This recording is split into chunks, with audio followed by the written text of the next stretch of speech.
Talvez você tenha feito constantemente estas perguntas. Onde posso encontrar refúgio num mundo cheio de conflitos? Ou, como e onde posso encontrar força para vencer nesse mundo que oferece tantas derrotas?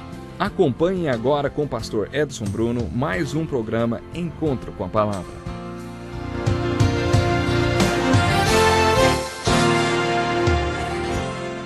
Olá, seja bem-vindo a mais um Encontro com a Palavra.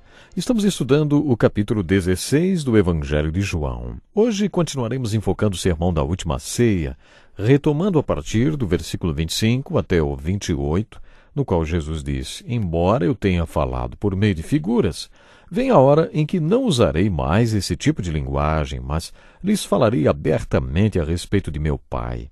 Nesse dia vocês pedirão em meu nome. Não digo que pedirei ao Pai em favor de vocês, pois o próprio Pai os ama, porquanto vocês me amaram e creram que eu vim de Deus.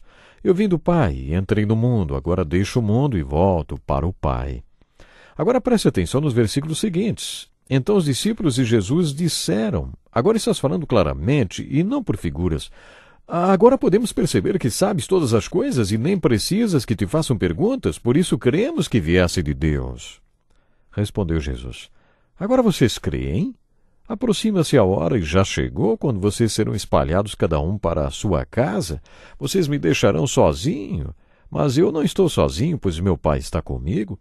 Eu lhes disse essas coisas para que em mim vocês tenham paz. Neste mundo vocês terão aflições, contudo, tenham bom ânimo. Eu venci o mundo. E assim Jesus encerra o sermão da última ceia. Muito bem. Agora vamos voltar ao versículo 25, no qual Jesus afirma que até aquele momento estava falando por meio de figuras como, por exemplo, a videira e os ramos e tantas outras figuras. Jesus sempre fez uso de metáforas, parábolas, alegorias e figuras de linguagem, mas estava chegando a hora em que ele falaria claramente.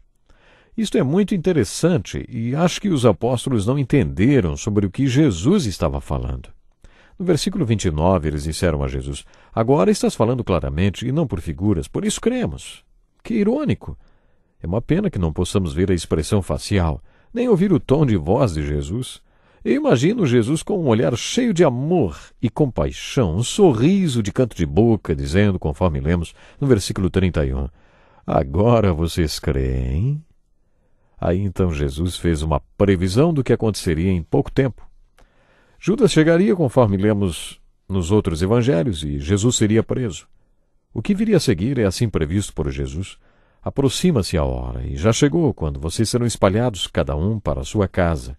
Vocês me deixarão sozinho, mas eu não estou sozinho, pois meu Pai está comigo. Você não acha isso bem interessante? Todo mundo comenta sobre Pedro, sobre o fato de ele ter negado Jesus 3 vezes. O Evangelho de Lucas acrescenta um toque especial a essa narração. No momento em que o galo cantou pela 3ª vez e Pedro negou o Senhor pela 3ª vez, Jesus foi trazido da sala do julgamento para fora. Ele tinha sido espancado e seu corpo estava muito machucado. No instante em que o galo cantou pela 3ª vez, os olhos de Jesus se encontraram com os olhos de Pedro. E neste momento Pedro saiu correndo no meio da escuridão, chorando amargamente. Você gostaria de olhar nos olhos de Jesus e ver todo o seu sofrimento depois de tê-lo negado 3 vezes? Que experiência difícil para Pedro, hein? Não devemos ser severos com Pedro, porque todos aqueles que estiveram com Jesus na última ceia o abandonaram e fugiram. Paulo passou pela mesma experiência. Na sua 2ª carta a Timóteo, o seu testamento e suas últimas palavras, Paulo diz assim: todos me abandonaram, que isso não lhe seja cobrado, mas o Senhor permaneceu ao meu lado e me deu forças. Jesus fez a mesma declaração. Vocês me deixarão sozinho, mas eu não estou sozinho, pois meu Pai está comigo. Tudo isto é impressionante e levanta uma pergunta. Acho até que existe um toque de ironia nessa história, quando os discípulos disseram: agora cremos. E Jesus lhes respondeu perguntando: agora vocês creem? Afinal, quando esses homens creram, hein? Lá no 1º capítulo deste livro, eles tinham assumido o compromisso de seguir a Jesus. O capítulo 2 conta que quando eles viram que Jesus tinha transformado a água em vinho, manifestando sua glória, seus discípulos creram nele. No capítulo 22 do Evangelho de Lucas, referindo-se a Pedro, Lucas conta que, durante a última ceia, Jesus se virou para Pedro quando ele se gabou que jamais o negaria e disse: Simão, Simão, Satanás pediu vocês para peneirá-los como trigo, mas eu orei por você, para que a sua fé não desfaleça. E quando você se converter, fortaleça os seus irmãos. Será que Pedro era convertido? Você já perguntou isto? Quando ele passou realmente a crer, hein? Sabe, isso é fascinante. Nesta frase, parece que Jesus está dizendo ironicamente: só agora vocês creram? Só agora? No capítulo 17, Jesus sai para o jardim um pouco antes de ser preso para orar pelos apóstolos e por aqueles que viriam a crer como resultado do ministério destes homens. Quer dizer, Jesus orou pela igreja. Ele orou por você e por mim. Os outros evangelhos contam o que aconteceu com Jesus ao fazer esta oração. Estando angustiado, ele orou ainda mais intensamente e o seu suor era como gotas de sangue que caíam no chão. Nesta oração pelos apóstolos, Jesus disse várias coisas sobre eles. Quero passar mais uma tarefa para você. Leia esta oração sacerdotal de Jesus e anote tudo o que Jesus falar sobre estes homens. Procure identificar quais são as características desses homens através das palavras de Jesus.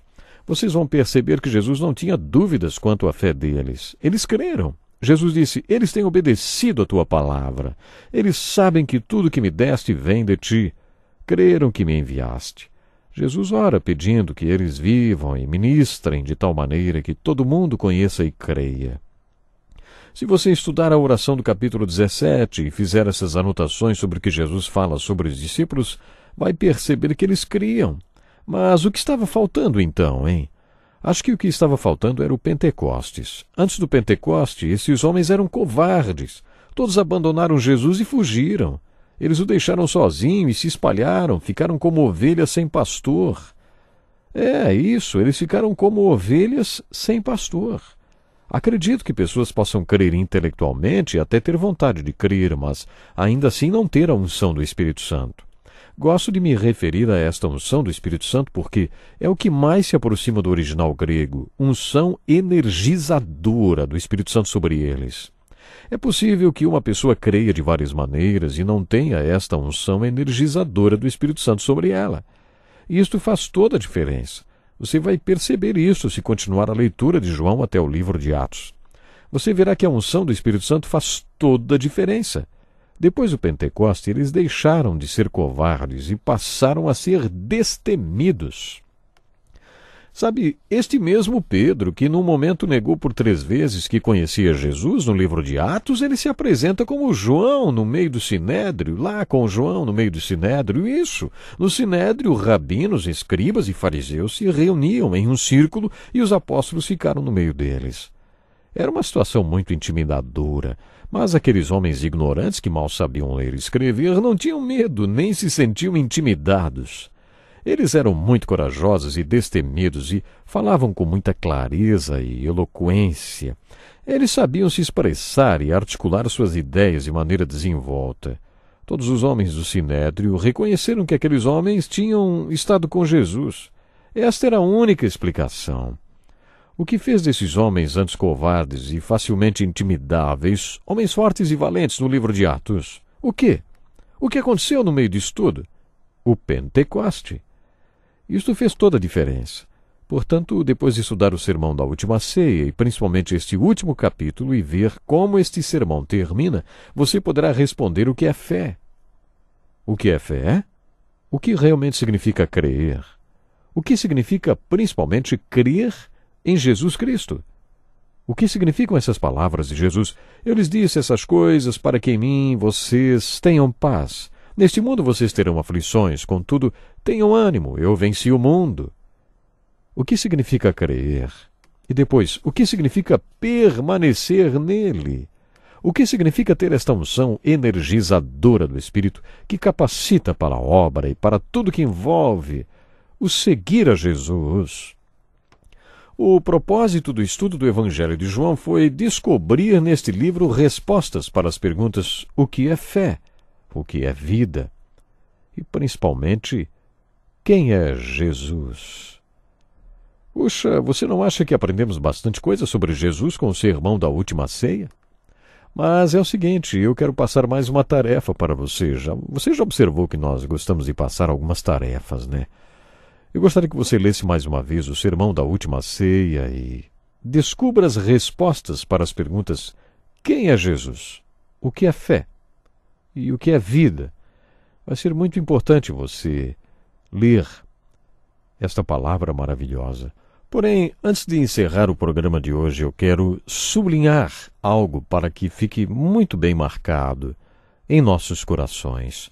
Você já ouviu que falamos aqui, não? Pedro, aquele homem que tinha negado a Jesus, ele pregou aquele sermão preciosíssimo no dia de Pentecostes e uma multidão abriu o coração para Jesus Cristo, uma multidão mudou de vida naquele dia por causa da palavra daquele homem que um dia tinha sido um simples pescador e que agora estava debaixo de uma unção poderosa do Espírito Santo e falando com toda a autoridade. Isso vem mostrar algo muito importante para cada um de nós. Vem mostrar que todos nós podemos ser usados por Deus. Vem mostrar que todos nós poderemos ser uma bênção na mão de Deus se abrirmos o coração de uma forma muito especial para o Senhor Jesus Cristo. E mais uma vez eu quero dizer, muita gente comenta sobre Pedro, não, sobre o fato de ele ter negado Jesus 3 vezes. Mas o Evangelho de Lucas acrescenta um toque bem especial a toda essa narração.